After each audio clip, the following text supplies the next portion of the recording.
AP ప్రభుత్వ ఉద్యోగులకు 1 DA ప్రకటించింది ప్రభుత్వం. 4 పెండింగ్ డిఏలకు గాను ఒకదాన్ని నవంబర్ 1 నుంచి ఇస్తామని సీఎం చంద్రబాబు తెలిపారు. దీనికోసం ప్రతి నెల 160 కోట్లు ఖర్చవుతుందని చెప్పారు. గత ప్రభుత్వం 4 డిఏలు పెండింగ్ లో పెట్టిందని, దానివల్ల 7,000 కోట్ల రూపాయలు బకాయిలున్నాయని చంద్రబాబు క్లారిటీ ఇచ్చారు. టీచర్లకు ఇప్పుడు ఇవ్వలేకపోతున్నామని సీఎం చెప్పారు. పోలీసులకు 1 ఎర్న్ లీవ్ ఇన్స్టాల్మెంట్ క్లియర్ చేస్తామని అన్నారు.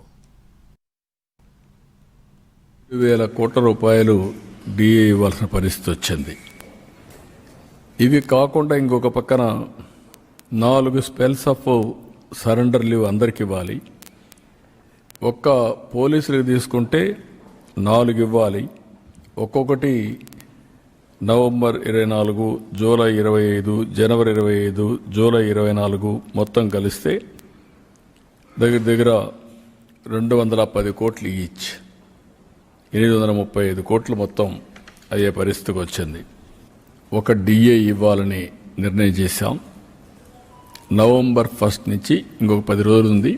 నవంబర్ 1 అకౌంట్లో అడ్జస్ట్ చేసి ఈ ఒక డిఏ ఇస్తాం. ఈ డిఏ నెలవారీగా 160 crores అవుతుంది. అది ఫస్ట్ ఫేజ్, అది క్లియర్ చేస్తాం. అదే సమయంలో ఇంకొక పక్క టీచర్స్ వీళ్ళందరూ ఉన్నారు, ఇప్పుడు ఇవ్వలేకపోతున్నాం.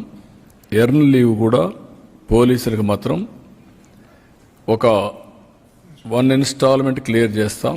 50-50 అంటే సగం 105 కోట్లు నవంబర్లో ఇచ్చి 105 కోట్లు జనవరిలో ఇస్తాం. ఇది కూడా క్లియర్ చేస్తాం.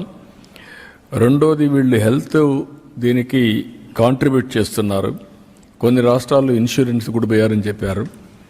ఒక 60 డేస్లో ఇదే క్యాబినెట్ పనిచేస్తూ 60 డేస్ లోపల సిస్టమ్స్ అన్ని స్ట్రీమ్లైన్ చేసి మెరుగైన విధానం తీసుకొచ్చి ఏ ఎంప్లాయీ కూడా ఇబ్బంది లేకుండా రియల్ టైంలో హెల్త్ బాగాలేనప్పుడు క్లియర్ చేసుకునే విధంగా దానికి కూడా